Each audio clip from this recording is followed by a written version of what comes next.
Un, deux, un, deux. Oui, bonsoir tout le monde. Bonsoir, bonsoir. Je prends l'initiative de commencer à chanter, hein, vu qu'on parle. Mais on pourrait parler au bon Dieu. Ça irait-tu? Ça irait pas? Oui, ça va très bien. Gloire à Dieu. Amen. À la page 1, ceux qui ont un cahier de chant, ça s'appelle Bénissons le Seigneur. Aussitôt que le prédicateur ou que l'abbé est prêt, on va se tasser tout de suite. Bénissons le Seigneur, plus grand que le soleil, il n'a pas son pareil, il étouffe nos cœurs. Bénissons le Seigneur, bénissons le Seigneur, bénissons le Seigneur. On va reprendre. Vous la prenez en même temps que nous autres. Catherine, elle va s'approcher pour chanter, ma voix est enrouée. Bénissons le Seigneur, plus grand que le soleil, il n'a pas son pareil, il réchauffe nos cœurs. Bénissons le Seigneur, bénissons le Seigneur, bénissons le Seigneur.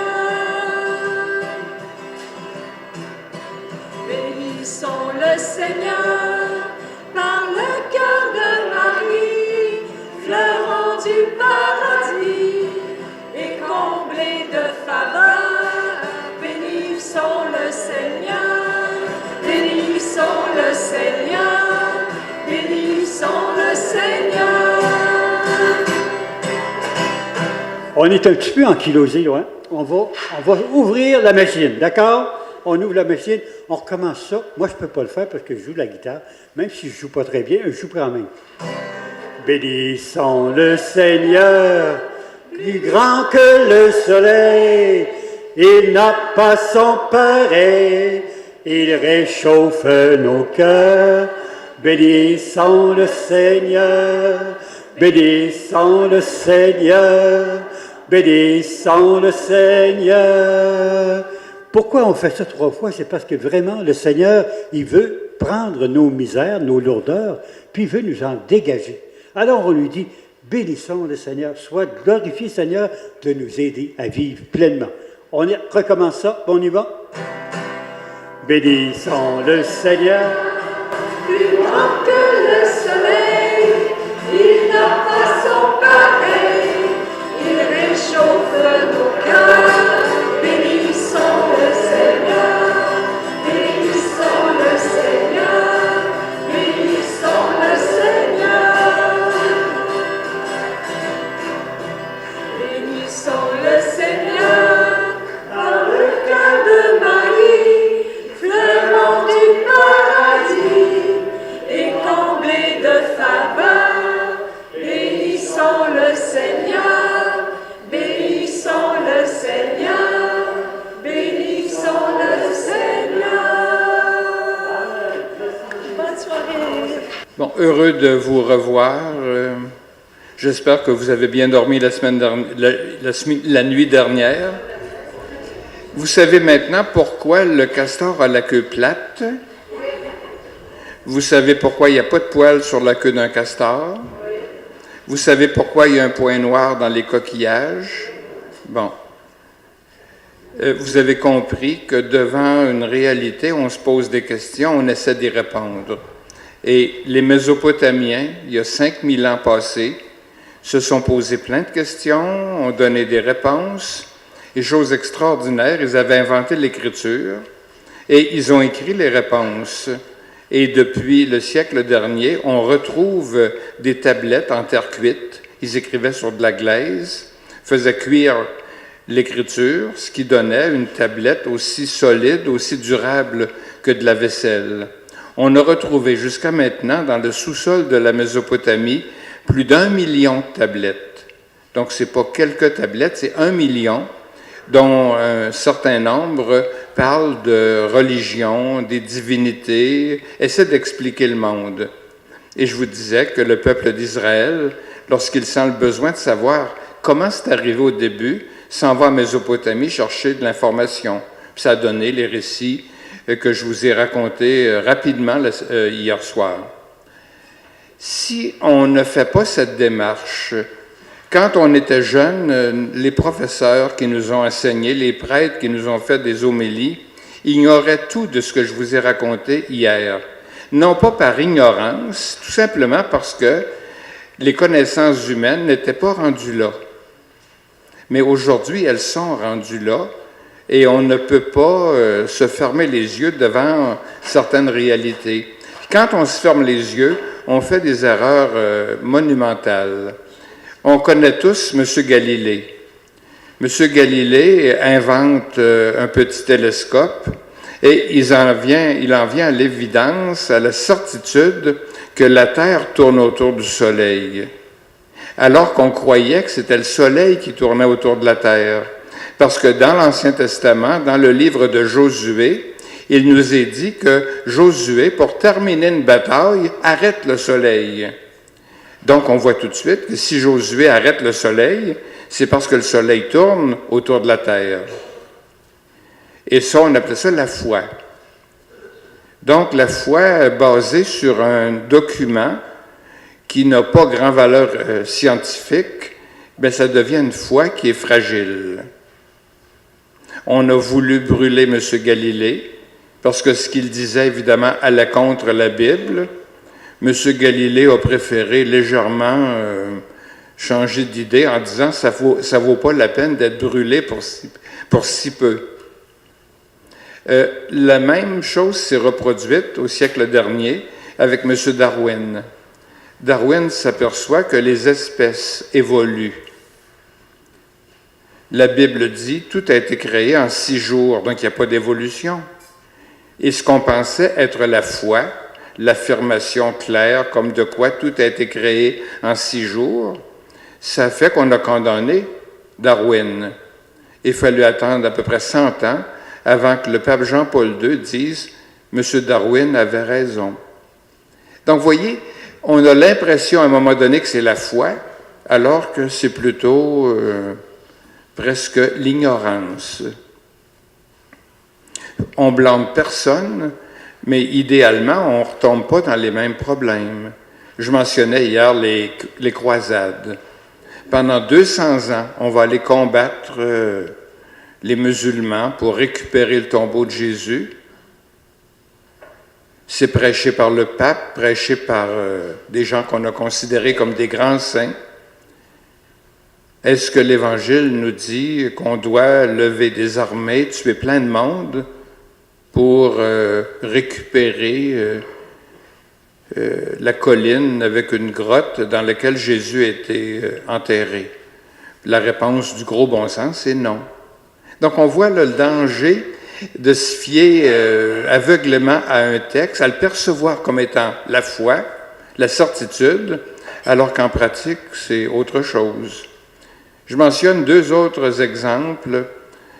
Quand j'étais au séminaire, jadis, on nous parlait de M. Jonas, avalé par une baleine, sans être tout haché en petits morceaux par ses fanions, qui passe 3 jours dans son ventre, qui ne manque pas d'oxygène, qui n'est pas digéré par les sucs gastriques, avant d'être recraché par la baleine, par le monstre marin.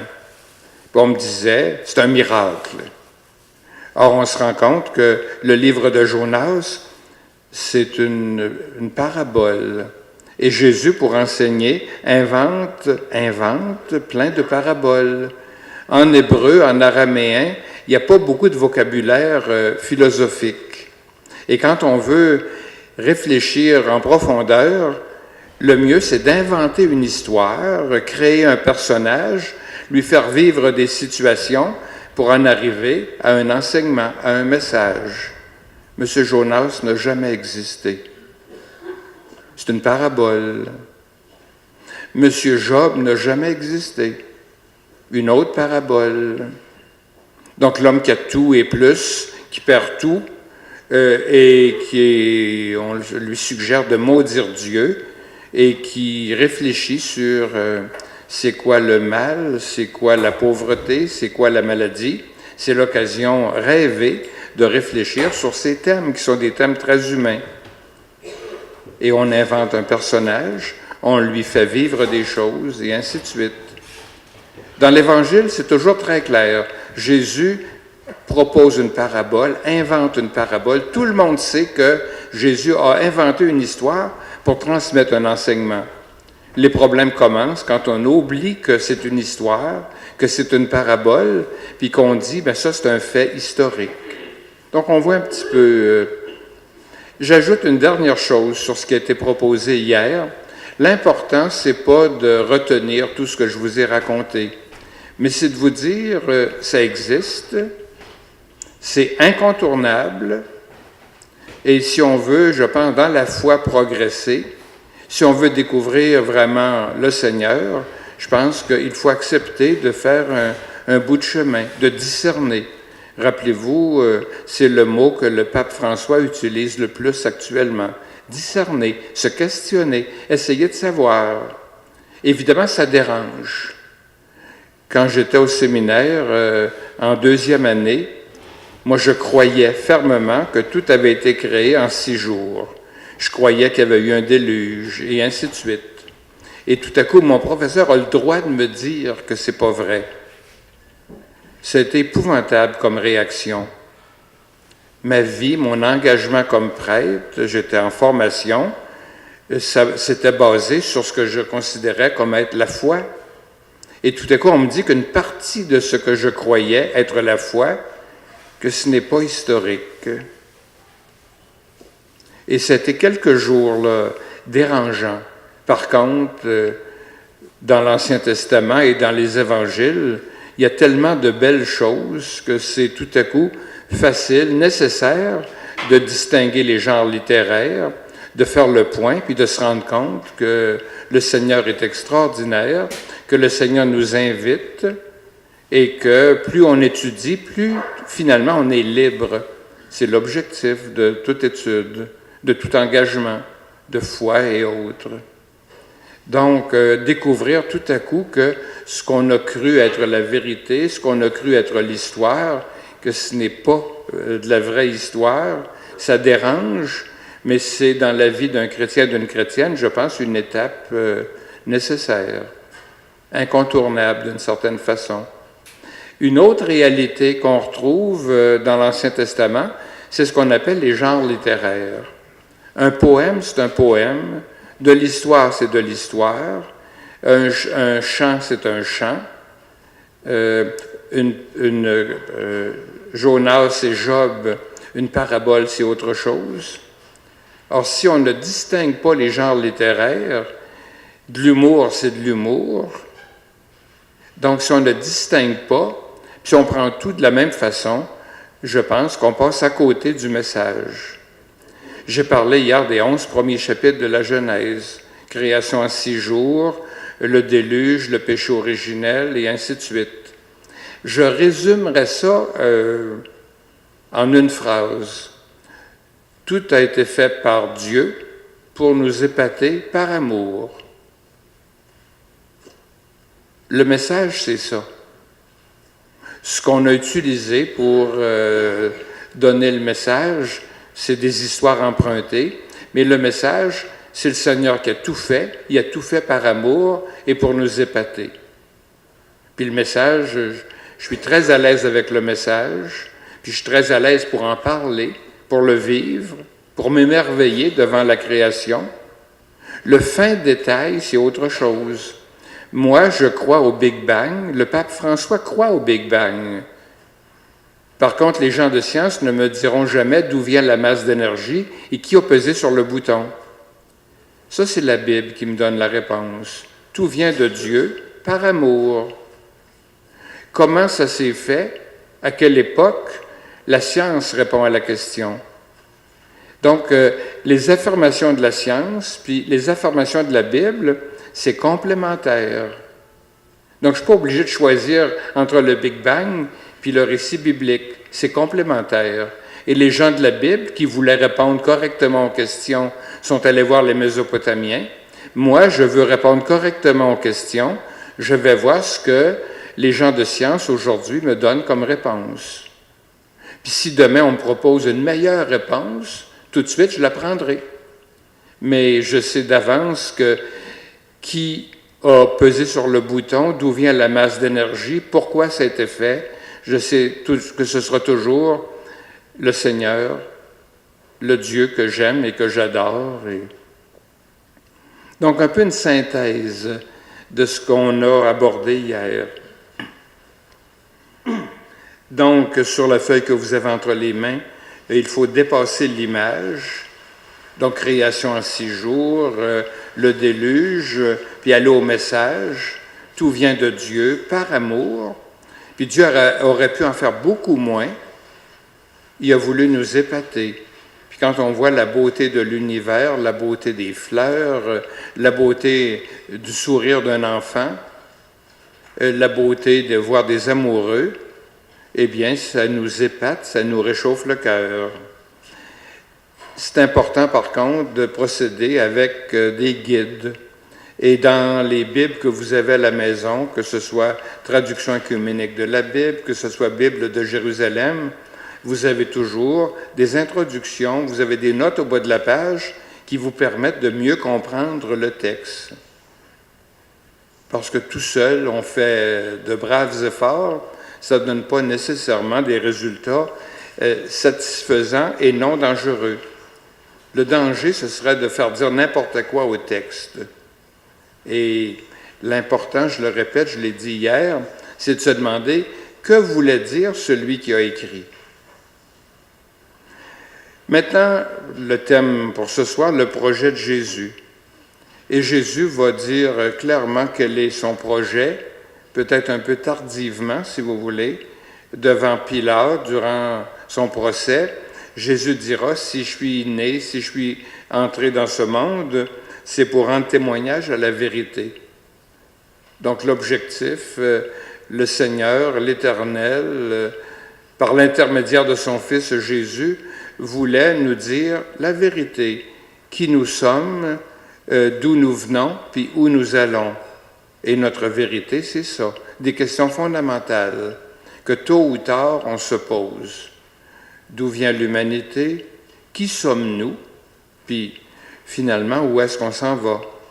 Puis quand on se retrouve très malade, en fin de vie, dans une maison comme Michel Sarrazin à Québec, qui accueille des gens qui ne ressortiront jamais vivants parce qu'ils sont en fin de vie, il y a des questions qu'on se pose avec beaucoup de pertinence, peut-être beaucoup d'angoisse.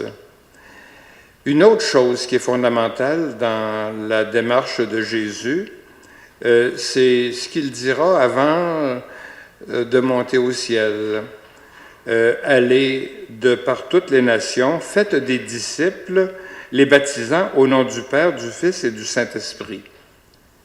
Baptiser, rappelez-vous, ça veut dire plonger. Donc ça veut dire faites des disciples et plongez-les dans l'intimité du Père, du Fils et de l'Esprit Saint. C'est pas si théorique que ça. Le Père, on le perçoit comme le Créateur, comme la source de tout amour. Et si on est plongé dans l'intimité du Créateur, on risque soi-même de prendre au sérieux notre vocation de Créateur. Puis le Fils est celui qui essaie de faire connaître son Père, puis notre responsabilité comme chrétien, comme chrétienne, comme baptisé, c'est de faire découvrir le Seigneur aux autres, ce qui n'est pas facile. Et l'Esprit Saint dans tout ça est celui qui est la source d'amour qu'on a tous au fond de soi-même. Donc, le baptême, c'est être plongé dans une foi, je l'ai mentionné hier, être plongé dans un projet, puis être plongé dans une communauté. Puis la communauté est très importante. Quand on se réunit pour célébrer le Seigneur, spécialement le dimanche matin, on est heureux de revoir les gens, on est heureux de partager une foi, de partager aussi les joies et les difficultés de ceux et celles qui sont venus célébrer. On est heureux aussi comme communauté, comme corps, de se nourrir à même une nourriture spirituelle, le corps de Jésus ressuscité. Donc on voit tout de suite que le baptême nous plonge dans une communauté. Anciennement, les baptêmes, ça se faisait toujours tout seul, un seul bébé à la fois. À Saint-Jean-Chrysostome, où je suis depuis 42 ans, on avait un grand nombre de baptêmes par année. À un moment donné, la seule façon de gérer tout ça, d'accueillir correctement les gens sans pour autant épuiser le curé, c'était de baptiser les enfants, disons, 5 bébés, 5 familles. Et plein de familles n'aiment pas ça, voudraient avoir leur baptême. Oui, mais c'est étrange qu'on insiste pour avoir son baptême tout seul, alors qu'au fond, le baptême, c'est d'entrer dans une communauté, dans un projet qu'on ne vivra pas tout seul. Évidemment, ça nous oblige à changer plein de choses. On n'est pas tellement habitué à parler de communauté. Moi, ce qui me choque profondément, c'est quand, au plan planétaire, on nous parle de la communauté internationale. Pour moi, ça n'existe pas. Constamment, chacun tire la couverte de son côté, puis il n'y a à peu près jamais de consensus. Si tous les humains de la Terre, formant cette hypothétique communauté, se mettaient d'accord pour embellir l'humanité, pour apporter de l'eau, apporter de la nourriture, faire cesser les guerres, tout changerait. La communauté internationale, moi je n'y crois pas, je ne la vois pas. Et bien souvent, dans nos communautés chrétiennes, je m'aperçois qu'on n'a pas encore vraiment le vrai sens de la communauté. Sens qu'avaient les premiers chrétiens. Ils se tenaient, ils étaient fiers d'être ensemble, de se rassembler, de partager les difficultés. La première prière dans nos célébrations eucharistiques, on appelait ça la collecte. C'est que tout le monde arrive, puis on collecte les intentions de chacun, les projets, les difficultés, les succès, puis on les présente au Seigneur. On collecte quelque chose. Et pour collecter quelque chose, il faut qu'il y ait idéalement une collectivité. Il y a plusieurs années, à Saint-Jean-Chrysostome, où je suis, on avait décidé de suggérer aux gens, en arrivant à la célébration le dimanche matin, de se parler un petit peu. Puis on avait vraiment préparé le fait. Le curé, qui était un curé très aimé, très écouté, pendant plusieurs semaines, avait préparé la situation. On avait demandé à des gens d'être là pour accueillir, puis aider les gens à se parler, se sourire. Le premier dimanche, ça a marché un peu. Le deuxième dimanche, à peu près pas. C'était fini. Et un certain nombre de gens ne sont jamais revenus à l'Église parce qu'on les avait obligés, on leur avait suggéré de se parler.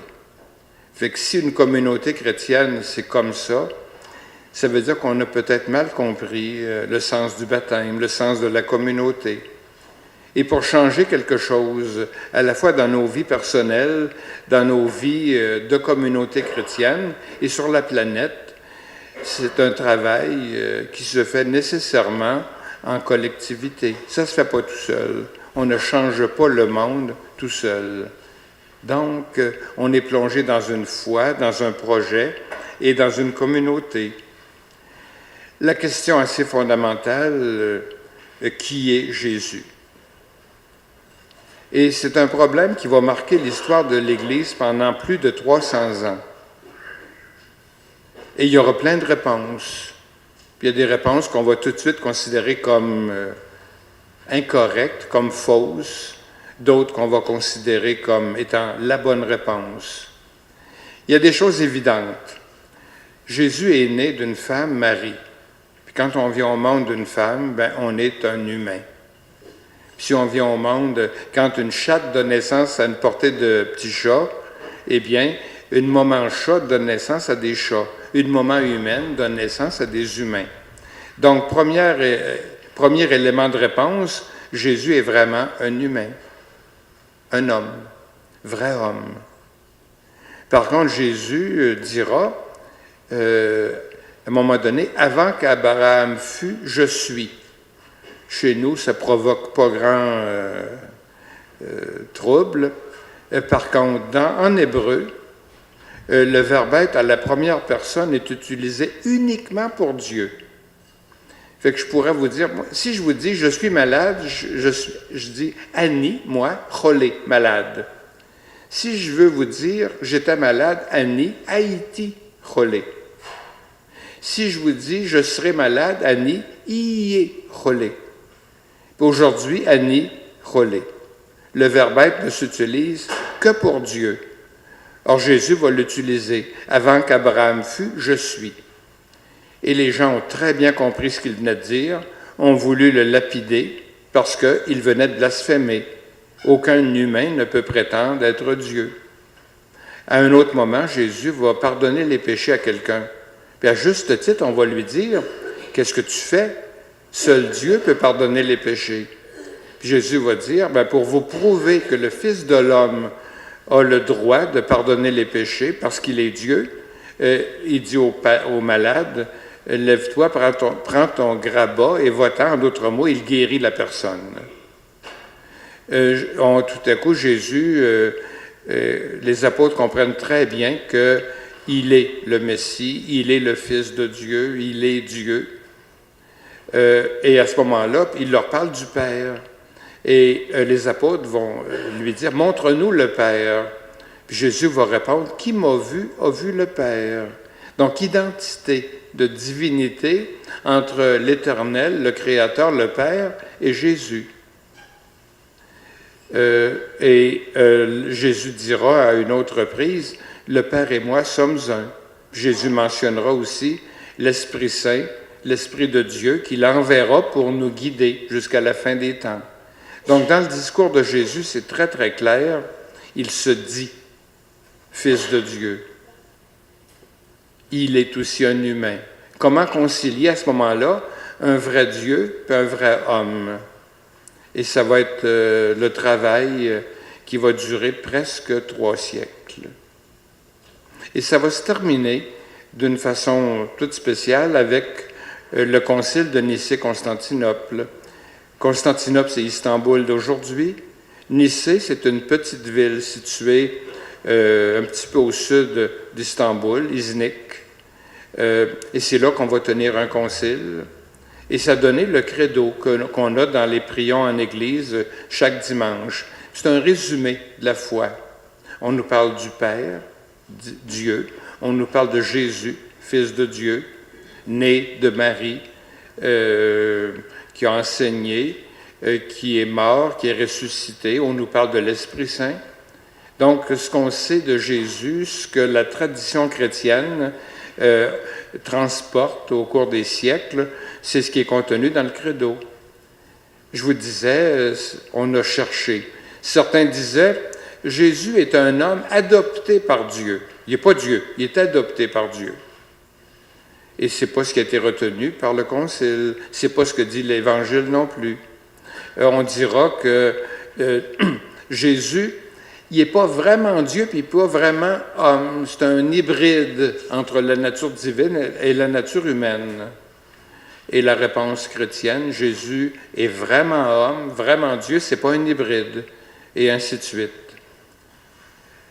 La conséquence, si Jésus est le Fils de Dieu, sa résurrection vient confirmer un peu ces affirmations, c'est peut-être pertinent d'écouter ce qu'il a à dire. Il vient rendre témoignage à la vérité. Si Dieu lui-même prend la peine de venir nous dire qui nous sommes, ce qu'il attend de nous, de quelle façon il nous attend à la fin de notre vie, ça vaut la peine d'en tenir compte. On a, sur des motifs théologiques, on a beaucoup discuté. Ça a donné plein de confusion. Je donne un cours sur l'histoire de l'Église, puis je me suis rendu compte à un moment donné qu'on soit luthérien, calviniste, anglican, n'importe quelle religion, catholique, la base qu'on retrouve chez toutes ces traditions religieuses, c'est le credo. Donc, ça, c'est non discuté, c'est accepté par tout le monde. Les problèmes commencent quand on se met à discuter de plein de théories, l'épaisseur des hosties, et ainsi de suite. Et le pape François, il y a quelques mois, disait l'Évangile d'abord, la doctrine ensuite. Et par doctrine, il entend toutes les discussions plus ou moins pertinentes, plus ou moins utiles, qui divisent au lieu d'unir. Alors que l'Évangile est là pour nous unir et nous présenter un projet. Donc on peut à ce moment-là s'apercevoir que ce n'est pas nécessaire de tout savoir de toutes les réflexions théologiques faites depuis 2000 ans. L'important, c'est l'Évangile. Le projet de Jésus est formulé par l'Évangile. Puis le mot « évangile » veut dire « bonne nouvelle ». Puis admettez que quand on était jeune, puis qu'on nous présentait l'Évangile, avec tout ce que ça comportait de difficultés, c'était pas nécessairement une bonne nouvelle. Souvent, c'était presque une mauvaise nouvelle, avec tout le catalogue de péchés qui accompagnait, nous disait-on, l'Évangile. Ensuite, ce qui était répété constamment, nous sommes pécheurs, nous sommes pécheurs, nous sommes pécheurs. Il y a quelques années, j'étais à Montréal pour un concert. C'était le Gloria de Vivaldi. C'est très beau. J'avais un ami trompettiste qui m'avait invité. Donc, au plan musical, très beau. Et ce qui m'a frappé, c'est en latin, et constamment, on répète en chantant « Miserere nobis, miserere nobis, miserere nobis, miserere nobis ». Ça veut dire « Prends pitié de nous, prends pitié de nous, prends pitié de nous ». Je connais personne qu'une phrase comme ça va vraiment allumer. Je ne suis pas capable personnellement d'aller voir un gars de 17 ans ou une fille de 17 ans et lui dire « T'es pécheur, t'es pécheur ». Pas capable. D'ailleurs, vous ne l'avez pas fait vous-même avec vos enfants, ni avec vos petits-enfants. Puis si je lui dis « T'es pécheur », d'abord, il va se sauver. Je ne serai pas plus avancé. Si je lui dis « T'as besoin de salut », c'est aussi pire. Parce que s'il a besoin de salut, c'est parce qu'il est pécheur. Or, est-ce que le message de l'Évangile, c'est de nous répéter que nous sommes pécheurs? Ma réponse personnelle, c'est non.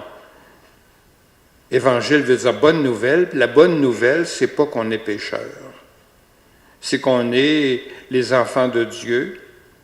Dieu a un projet qui nous concerne, veut qu'on soit heureux en rendant les autres heureux. Puis ça n'a rien à voir à ce moment-là avec le pécheur. Nos églises se vident. Puis il y a une raison très simple. On propose un salut à des gens qui ne se sentent pas perdus. On propose un salut à des gens qui ne se sentent pas perdus. Et j'ose espérer que personne d'entre nous ce soir se sent perdu. La vie est trop belle et trop courte pour vivre ça en se sentant perdu, perdu, perdu. Par contre, c'est souvent le message qu'on propose, qu'on répand. C'est le message qu'on nous a servi quand on était jeune. On était peut-être plus naïfs, plus dociles que les générations actuelles. Puis finalement, on s'est rendu compte qu'on n'était pas si perdus que ça. Et que ce que nous proposait Jésus, ça avait plein de sens. Ça donnait un sens à notre vie. Je pense qu'il y a, tôt ou tard, il faudra dans nos évangiles souligner d'autres phrases. Vous avez sûrement, ici à Plaisisville, des témoins de Jéhovah qui viennent vous visiter à la maison. Ils arrivent avec la même Bible que vous avez à la maison. Même Bible. Par contre, ils n'ont pas souligné les mêmes phrases que nous autres. Ça donne évidemment un message différent. Et je pense qu'on a tout intérêt à retrouver le message fondamental des évangiles. Quand on regarde les premiers chrétiens, donc ceux qui avaient connu Jésus, ceux que les apôtres rencontraient pour leur faire découvrir Jésus, on disait d'eux, voyez comme ils s'aiment. Je pense qu'ils avaient compris l'essentiel de l'Évangile. Et on considérait les pauvres à cette époque-là comme la richesse de la communauté chrétienne. C'était l'époque, évidemment, où il n'y avait pas d'église, pas de bâtisse. C'était l'époque des persécutions. Donc on se réunissait presque à la cachette, on tenait compte des besoins les uns des autres, on partageait. Pour vous montrer jusqu'où on était capable de partager, on était sûr que Jésus allait revenir presque tout de suite. Ce serait la fin du monde. Erreur, évidemment. Et à Jérusalem, les gens, les chrétiens, chrétiennes, vendaient leurs propriétés. L'argent était distribué à la communauté chrétienne, ce qui permettait de vivre, d'acheter de la nourriture. Et on était sûr qu'on n'aurait pas fini de vendre toutes les propriétés avant que Jésus soit revenu. Évidemment, Jésus n'est pas revenu. C'était une banqueroute phénoménale. Saint Paul a dû faire des quêtes pour refinancer l'Église de Jérusalem. Mais ce qui comptait, c'était la fraternité. Et à notre époque, il y a moyen, je pense, à travers des projets, de retrouver une certaine fraternité, de retrouver le sens de la communauté chrétienne. Et la bonne nouvelle, c'est que c'est possible. Jésus va faire ce qu'on pourrait appeler un discours du trône. Quand un parlement se réunit, le premier ministre ou la reine ou le lieutenant-gouverneur ou le gouverneur général chez nous va dire un peu quels sont les projets du gouvernement pour la prochaine session. Et Jésus va lui-même avoir ce qu'on pourrait appeler un discours du trône. C'est ce qu'on appelle les béatitudes. Jésus dit, il y a des gens qui pleurent. Il faut que ça cesse. Donc, bienheureux ceux qui pleurent, ils seront consolés. C'est pas bienheureux de pleurer, c'est bienheureux parce qu'ils seront consolés. À l'époque de Jésus, dans l'Empire romain, il n'y avait pas grand place pour la douceur. Et c'était les forts, les gens pleins de brutalité, à l'exemple de l'empereur et de sa cour et de son armée, qui contrôlaient tout. Et Jésus dit, il faut faire de la place pour les doux. C'était une époque aussi, la justice ne passait pas en premier. Et Jésus dit, il faut qu'il y ait de la justice. Et quand on regarde ce qui se passe chez nous, ailleurs, dans les pays voisins, on s'aperçoit que la justice, c'est pas encore arrivé partout. C'est à construire. Et pour construire une justice, il faut d'abord qu'au fond de nos cœurs, il y ait de la justice. Jésus dira, il faut qu'il y ait de la place pour les gens miséricordieux. Donc les gens qui vont voir la misère avec leur cœur miséricordieux, c'est la combinaison des deux mots. Et face à la misère, qu'on peut voir souvent chez les gens qui nous entourent, qui vivent des difficultés de santé, si on regarde ça avec un regard froid, je pense qu'on est très loin du projet de Jésus. Donc le projet de Jésus, c'est de voir les personnes, voir les événements avec un regard nouveau. Il faut dire que depuis 2000 ans, il y a eu un progrès énorme. Pendant des siècles, de braves femmes ont tout quitté pour s'occuper des malades. Ça a donné les communautés religieuses qu'on connaît.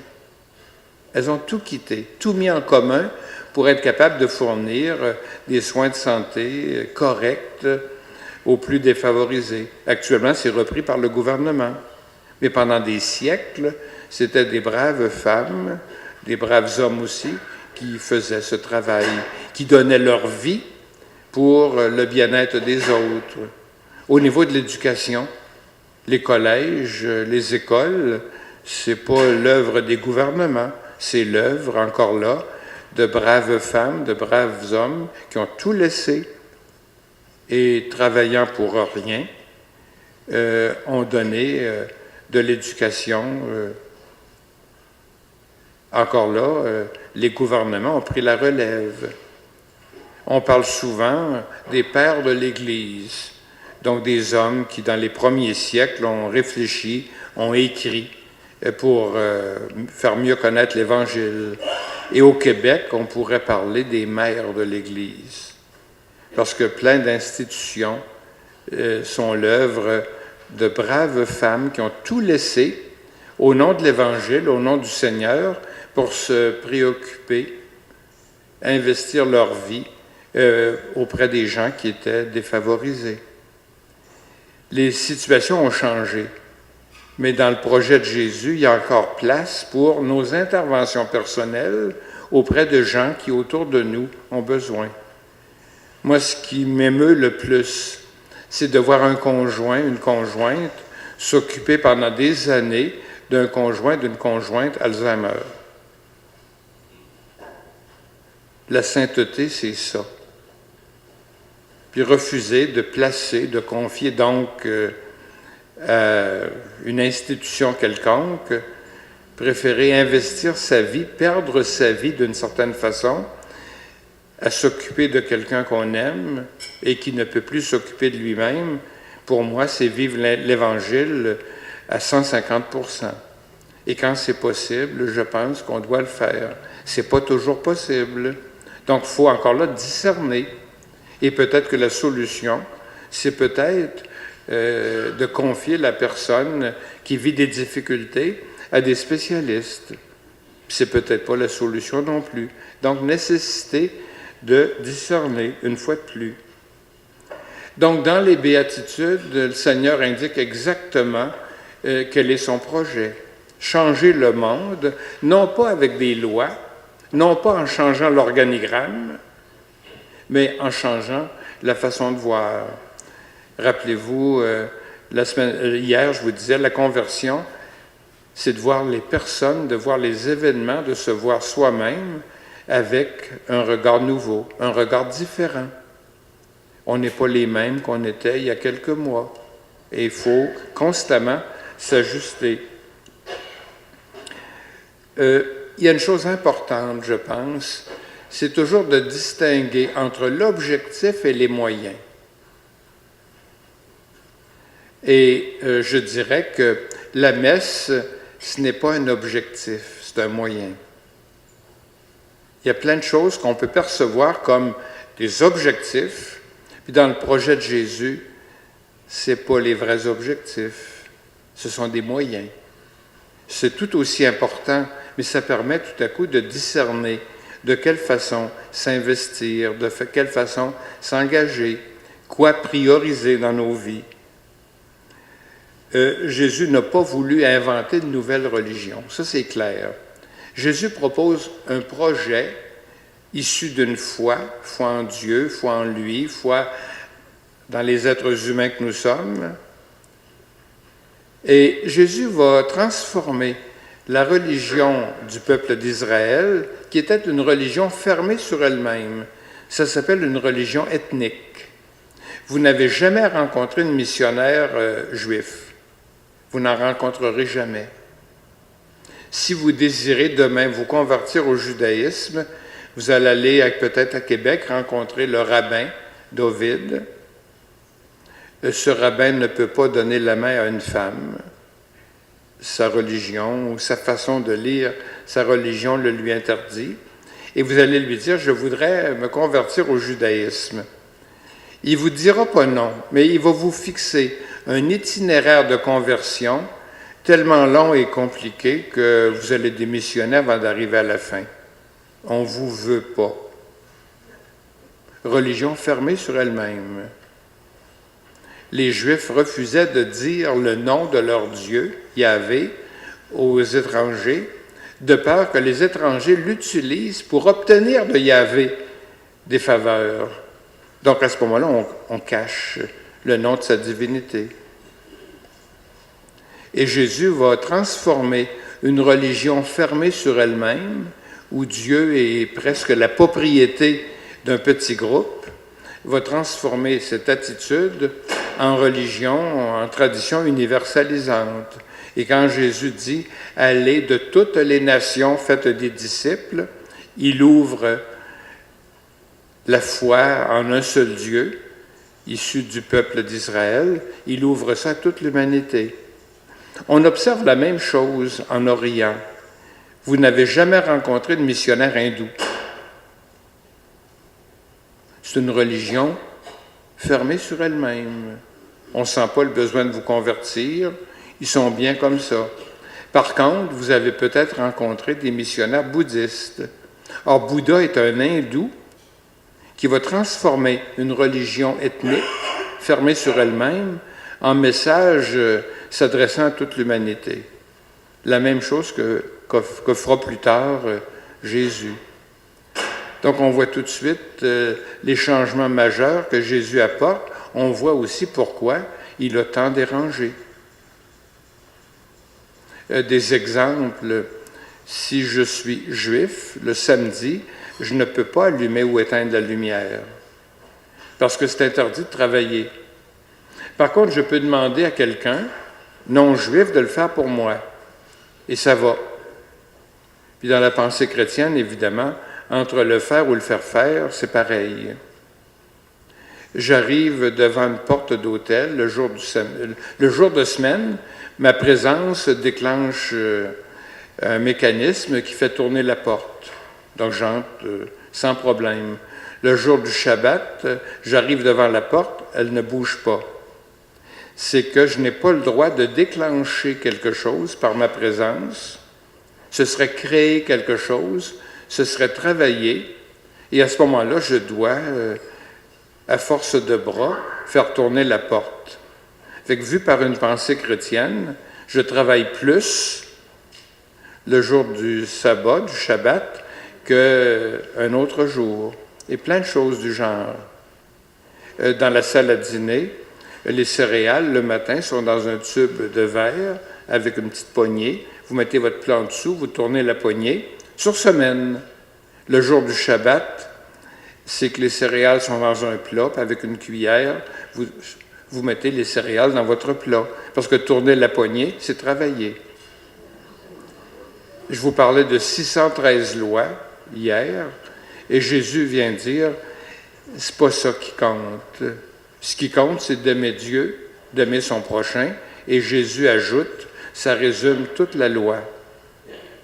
Il y a une parabole qu'on connaît bien, puis qui nous permet de mieux comprendre peut-être le projet de Jésus. La parabole du bon Samaritain. Et je résume, Jérusalem est à 2000 pieds d'altitude, Jéricho à 1200 pieds sous le niveau de la mer. C'est une dépression naturelle la plus profonde au monde. Et vous avez une quinzaine de kilomètres entre les deux lieux. C'est le désert total. Et Jésus situe son histoire entre un homme descendait de Jérusalem à Jéricho, c'est le désert, il est attaqué par des bandits, laissé à demi-mort, baignant dans son sang.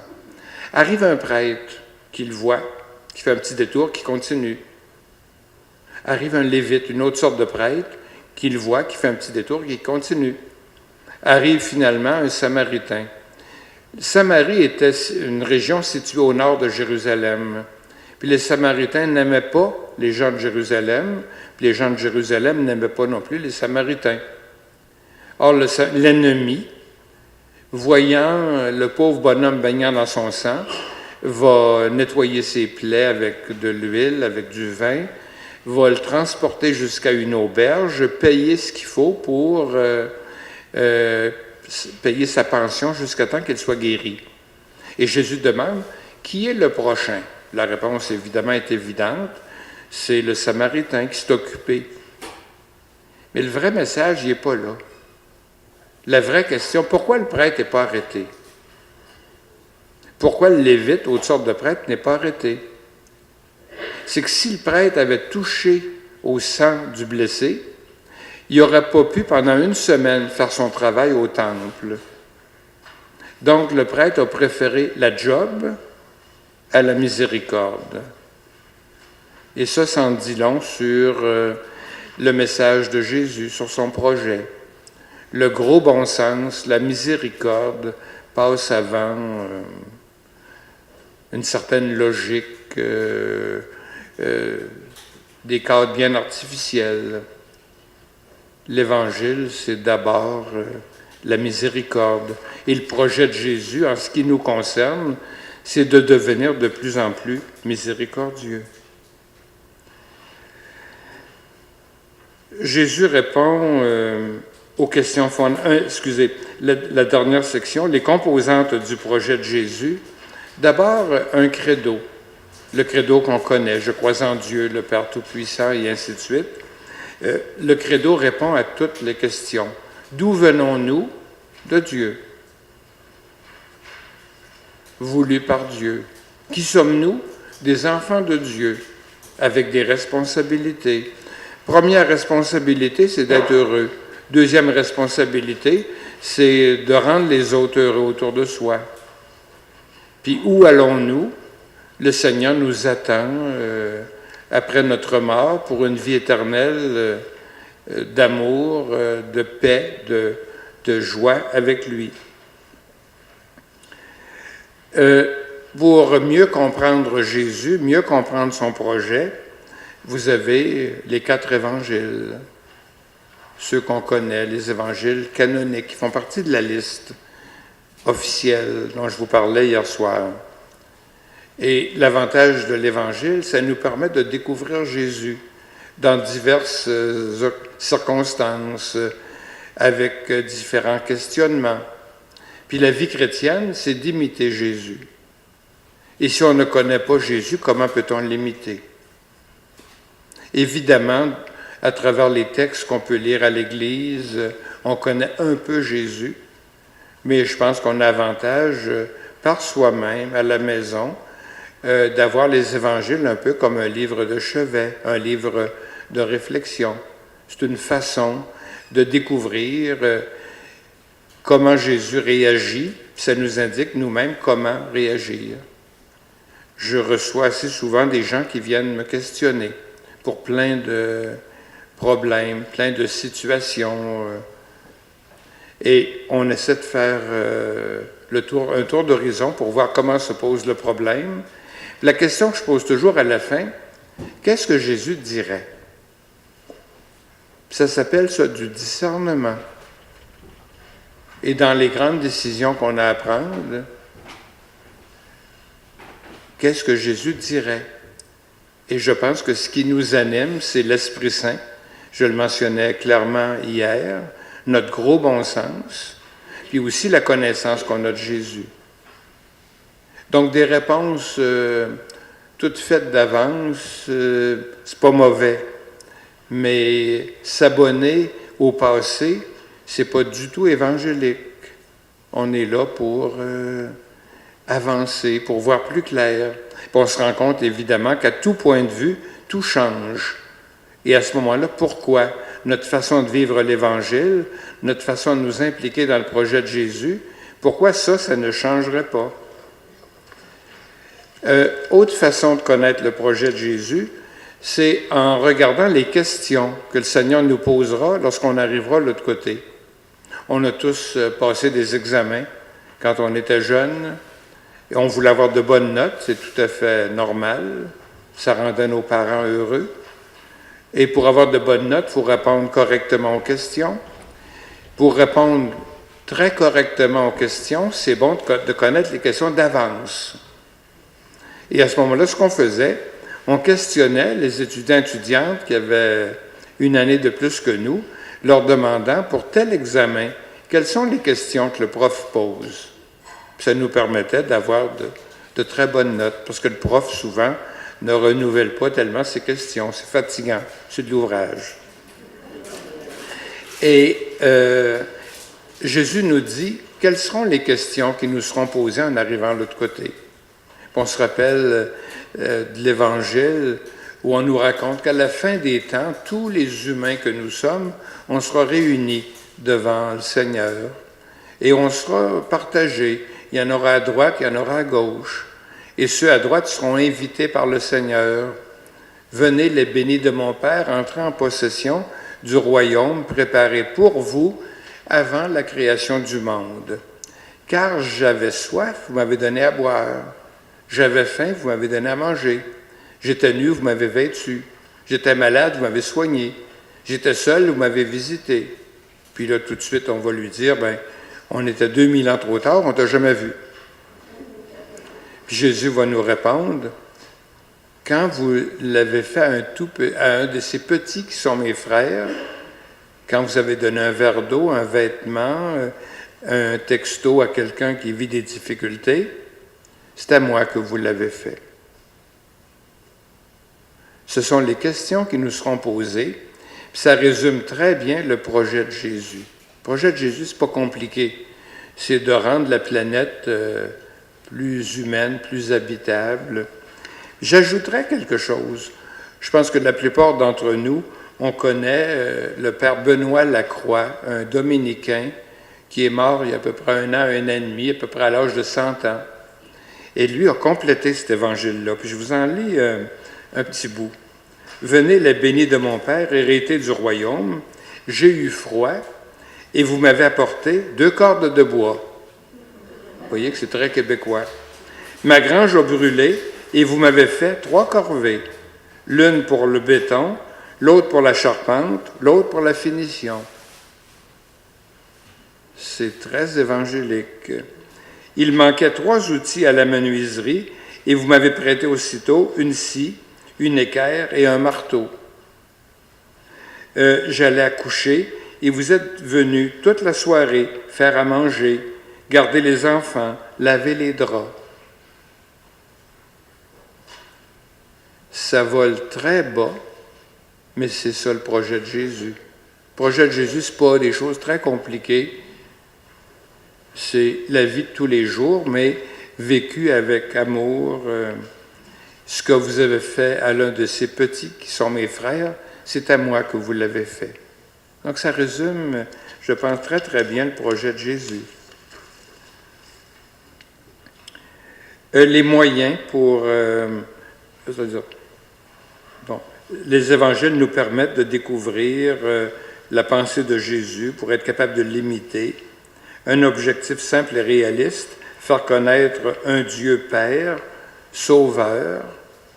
Quand Jésus dit « Si je suis venu en ce monde, c'est pour rendre témoignage à la vérité, c'est pour faire connaître Dieu. » Il y a de multiples livres écrits sur Dieu. C'est probablement ce que nous en dit Jésus qui est le plus vrai, le plus simple, le plus acceptable. Et ce Dieu, il est doux, il est humble, et ce Dieu nous invite à la vie éternelle. Donc le projet de Jésus nous donne un sens à notre vie, puis nous mène en quelque part. Dans un cours sur l'histoire de l'Église que je donnais tout récemment, une dame à peu près de nos âges disait quand on était jeune, on nous suggérait de faire notre salut. Puis plusieurs d'entre nous, je pense, on se rappelle, c'était l'expression. Et pour faire notre salut, bien, il y avait les 9 premiers vendredis du mois, il y avait les indulgences, il y avait plein de belles choses. Mais l'expression « faire son salut », vous ne l'avez probablement pas entendue depuis fort longtemps. Donc la priorité, c'est pas que moi, je fasse mon salut, c'est que moi, dans la communauté chrétienne, je construise avec mes frères et sœurs, que je construise quelque chose. Et c'est ça qui donnera à la communauté chrétienne, à l'humanité et à moi-même un salut. Donc l'objectif premier, c'est pas d'accumuler des indulgences. Puis encore là, les gens d'un certain âge vont vous rappeler qu'on en a gagné des indulgences. Puis si on les additionnait toutes, ce serait extraordinaire. Dire une prière, c'était 7 ans d'indulgence. D'autres, c'était 3 mois. Vous vous rappelez un peu de la comptabilité. Ça n'a rien à voir, évidemment, avec le projet de Jésus. Le projet de Jésus, le verre d'eau, le vêtement, la corde de bois, s'impliquer, rendre service. Un jour, dans l'homélie de Noël à Saint-Jean-Chrysostome, je mentionnais que Noël, c'était très beau, l'occasion de partager, mais j'ai dit peut-être que le frigidaire de mon frère est vide.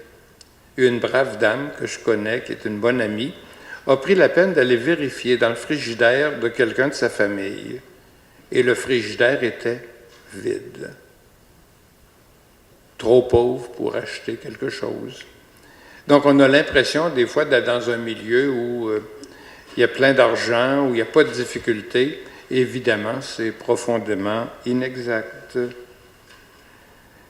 Des moyens pour atteindre l'objectif. Donc l'objectif, c'est une chose, les moyens, c'est autre chose.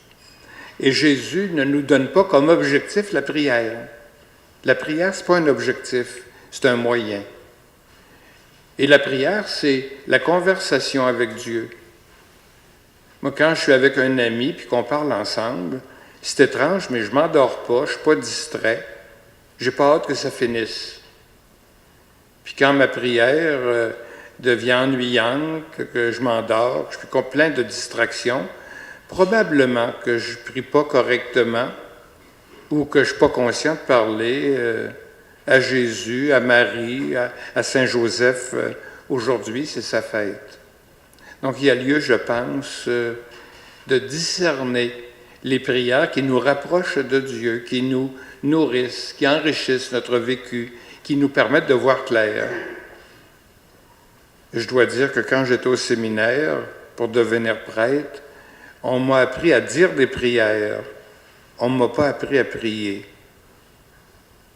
Et probablement que dans le groupe ici à l'église, jadis, on nous a appris à dire des prières. Est-ce qu'on nous a vraiment appris à parler avec amour, avec lucidité à notre Père du ciel? Puis une prière, ça n'a pas besoin d'être long. Puis répéter X fois la même chose, j'ai l'impression que le Seigneur nous entend du premier coup. Il comprend du premier coup. Donc répéter, répéter. Jésus lui-même, quand les apôtres lui demandent de leur montrer comment prier, leur dit, faites pas comme les païens qui rabâchent, en d'autres mots, qui répètent, des moulins à prière. Vous autres, quand vous voulez prier, dites Notre Père. Donc, il y a lieu, en cette période de carême, de se poser des questions sur la prière. Est-ce qu'on ose discerner? Est-ce qu'on ose se questionner? On a été si bien formés qu'on n'ose pas trop aller en dehors de ce qu'on nous a appris. Et demain soir, on abordera le domaine de la morale. Encore là, on a été si bien formés dans une certaine forme de morale que probablement, bien souvent, on se pose les mauvaises questions. Et le discernement, c'est avec l'aide de l'Esprit Saint, avec l'aide peut-être d'un ami ou de quelques amis, réfléchir, se poser des questions. C'est dangereux. C'est mieux une unité, une uniformité, mais le Seigneur n'attend pas de nous l'uniformité. Il attend de nous la joie, il attend le dynamisme, il attend l'unité, pas l'uniformité. On est tous fort différents. La foi, rappelez-vous que la foi c'est un questionnement. L'espérance. Nous sommes dans une société qui très souvent désespère. À voir ce qui se passe sur la planète, à voir ce qui se passe en Syrie actuellement, admettez qu'on est porté à désespérer. Par contre, on n'a pas le droit de désespérer. On a le devoir d'être rempli d'amour, rempli de charité. Et pour nous aider, les sacrements. Puis une très belle définition d'un sacrement, c'est un passage du Seigneur dans notre vie. C'est un événement de salut. Donc c'est pas ce qui me choque quand je voyais les jeunes faire leur sacrement. On fait son sacrement. C'est comme les ceintures de judo. Puis une fois le sacrement fait, évidemment, la première communion, c'est aussi la dernière communion. J'exagère à peine. Bon, à peine. Bon. Donc, faire ces sacrements, non. C'est un passage du Seigneur dans notre vie, que ce soit l'Eucharistie, que ce soit la pénitence, que ce soit un baptême. Mais on a, à un moment donné, je dirais, aplati les sacrements. On en a fait des gestes marqués par le rituel. J'étais un jour au Népal. Quand on est professeur en histoire des religions, c'est une excellente raison de voyager pour voir autre chose. Donc, j'étais au Népal, dans un lieu sacré. Vous aviez une espèce de grand étang artificiel avec de l'eau. En plein centre, une statue du grand dieu Vishnu. C'est un des 3 dieux importants de l'hindouisme. Et Vishnu en pierre, sculpté évidemment, reposait sur un serpent lui-même en pierre, qui représente le serpent d'éternité. Jusque-là, rien de spécial, sauf que les braves gens du voisinage arrivaient avec des pétales de fleurs, des grains de riz. Ils déposaient les pétales de fleurs sur les jambes de Vishnu, et après les avoir déposés, les reprenaient, puis se les mettaient sur la tête. Déposaient les grains de riz sur le corps de Vishnu, reprenaient les grains de riz, les mettaient dans une petite boîte pour les apporter à la maison, pour les mélanger au riz. Ça s'appelle un sacrifice de communion. La pétale de fleur qui a touché la statue du Dieu, elle devient sacrée. Puis en me la mettant sur la tête, je deviens moi-même sacré.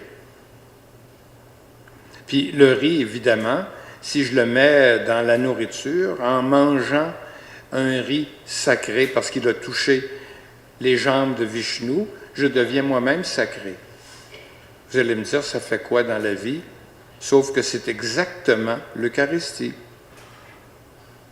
On présente au Seigneur du pain et du vin. Puis au lieu de frotter les hosties après un crucifix, sur le pain et sur le vin, le prêtre prononce les paroles que Jésus nous a indiquées. Et Jésus nous dit, ce pain et ce vin, à ce moment-là, deviennent sacrés, deviennent nourriture de vie éternelle. C'est de toute beauté. Jésus reprend un geste qui a été vécu de différentes façons par toute l'humanité et le transforme. Ce n'est plus des pétales de rose, ce n'est plus du riz, ça devient pour nous Jésus ressuscité. Donc un passage du Seigneur dans nos vies. C'est une excellente nouvelle, excellente occasion de fêter, de célébrer.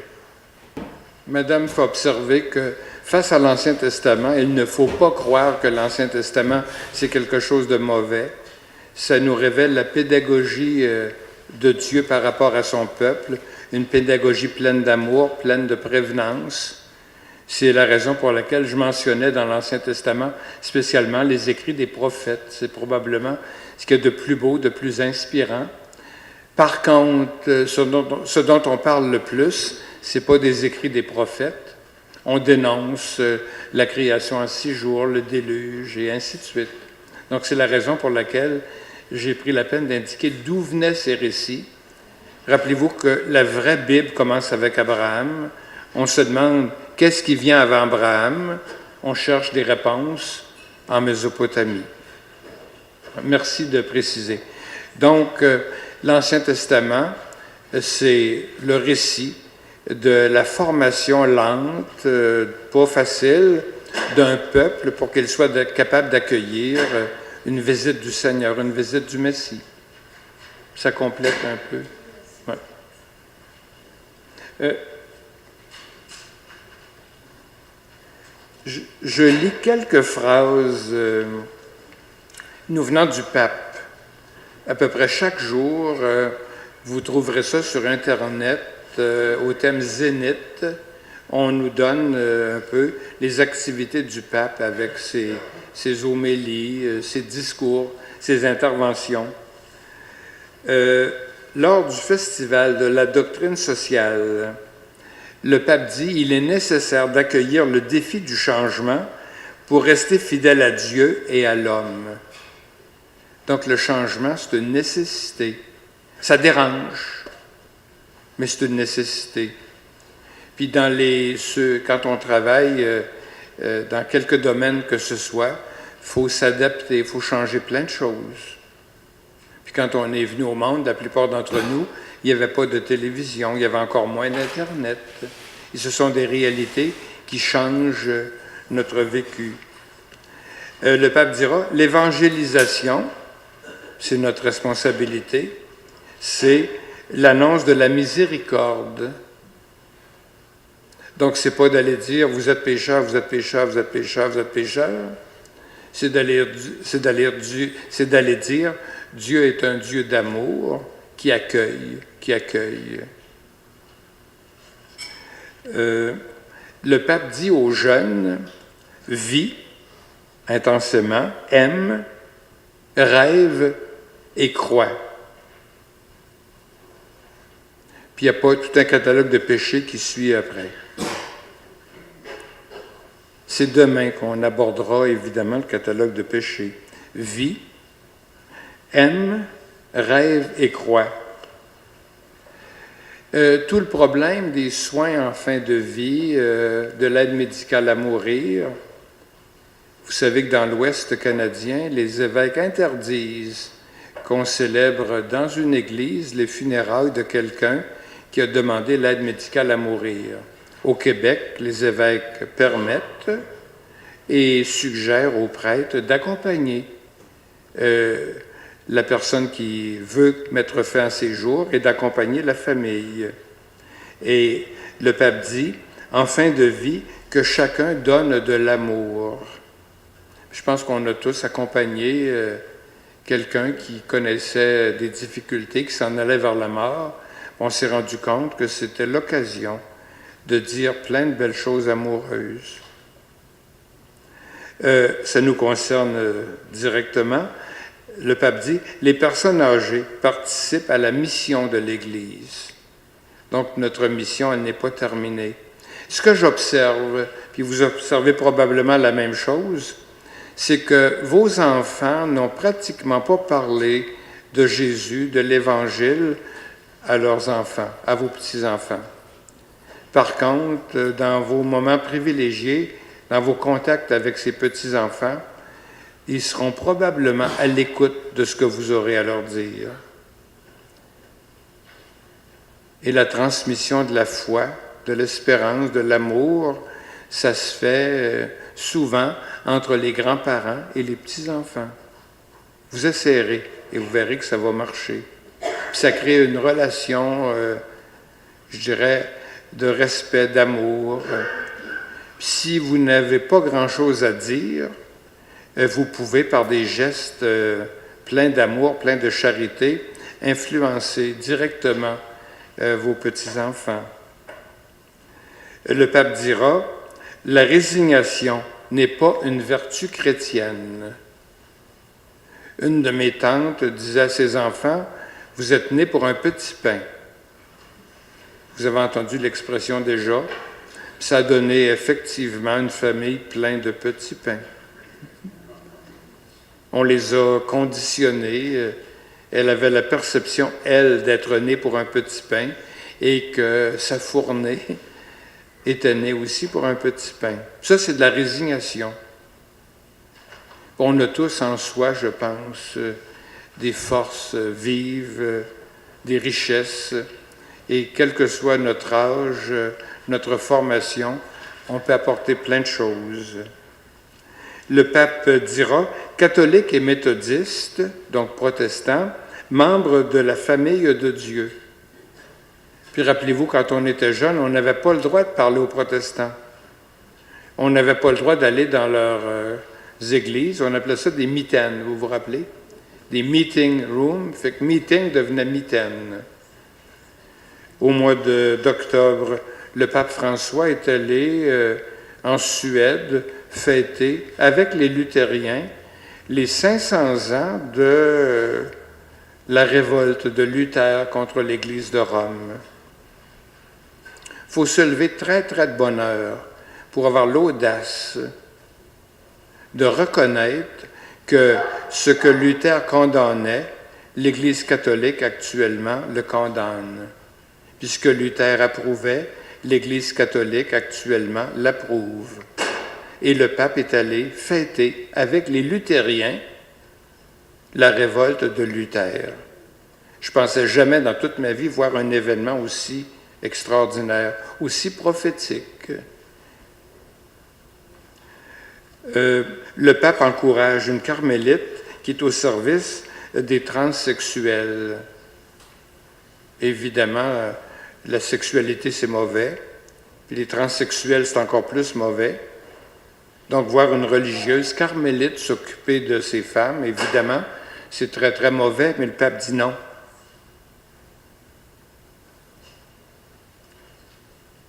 Il faut cesser de voir des étiquettes partout, puis il faut voir la personne, l'enfant de Dieu, que ce soit un anglican, que ce soit un juif, que ce soit un athée, que ce soit un homosexuel ou autre.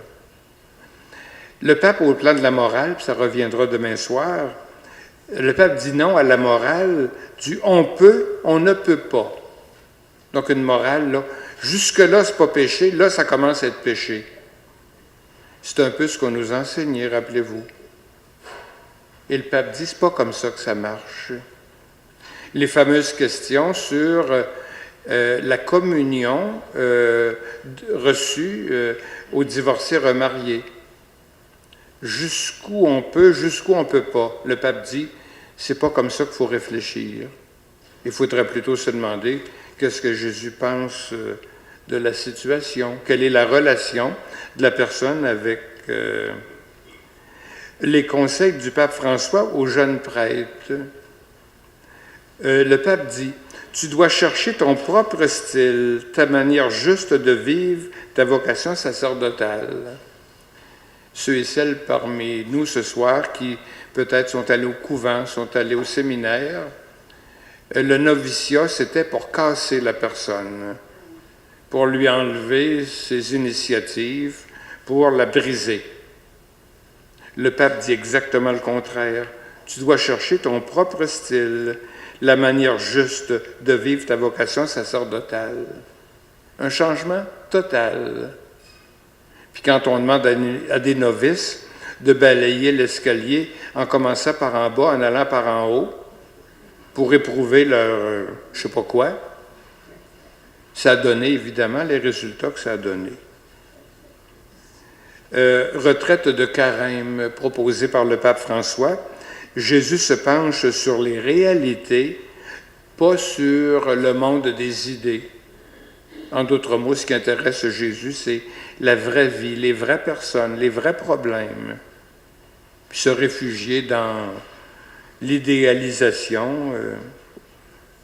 Le pape dit, le bon pasteur, ça c'est vrai pour le prêtre, c'est vrai pour la religieuse, puis c'est vrai pour tout le monde, le bon pasteur s'approche et a la capacité de s'émouvoir. Puis un pasteur qui ne s'émeut pas, un médecin qui ne s'émeut pas, une personne qui n'est pas capable de s'émouvoir, un parent qui ne s'émeut pas quand un enfant vit des difficultés, c'est un problème grave. Donc le bon pasteur, puis nous sommes tous, les uns pour les autres, et vous-même pour vos enfants et petits-enfants, on est tous des bons pasteurs. Le pape avertit les prêtres étudiants, les séminaristes, contre l'académisme. Ça voudrait dire tout savoir, être une encyclopédie, mais être très très loin du peuple de Dieu, très loin de l'Évangile. Fait que c'est très facile à un moment donné de fuir la réalité en se réfugiant. Il y a des gens qui, pour fuir les problèmes réels, vont se réfugier dans la lecture, dans les films. Et évidemment, la vraie vie n'est pas nécessairement là. Le pape voit dans le discernement un antidote contre la rigidité. Puis je vous citais la phrase géniale du pape, « S'accrocher à des doctrines trop rigides, c'est humilier l'Esprit Saint. » Dans l'histoire de l'Église, puis dans nos histoires personnelles, l'Esprit Saint est là pour nous faire avancer. Or, si nous, on s'accroche au passé, refusant d'avancer, on refuse les invitations de l'Esprit Saint.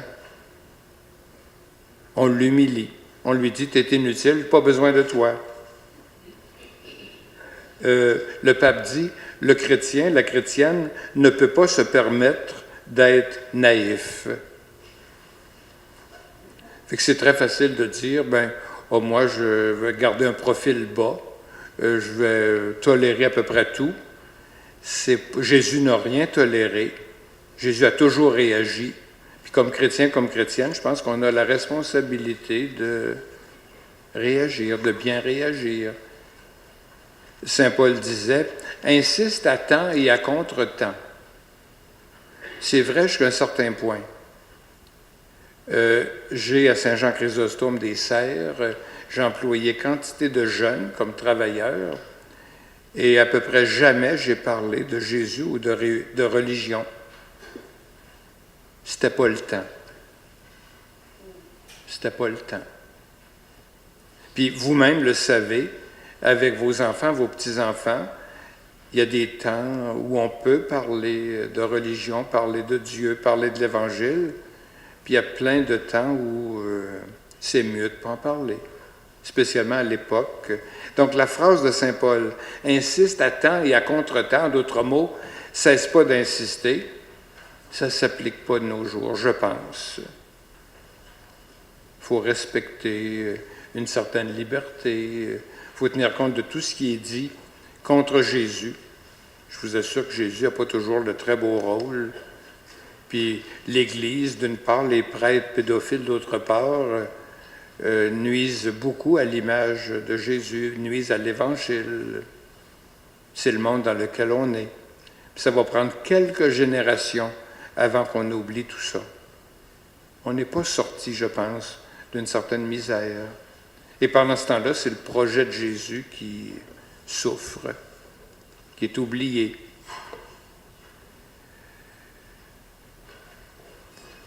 Quelques questions? Quelques angoisses? On se retrouve demain soir pour parler.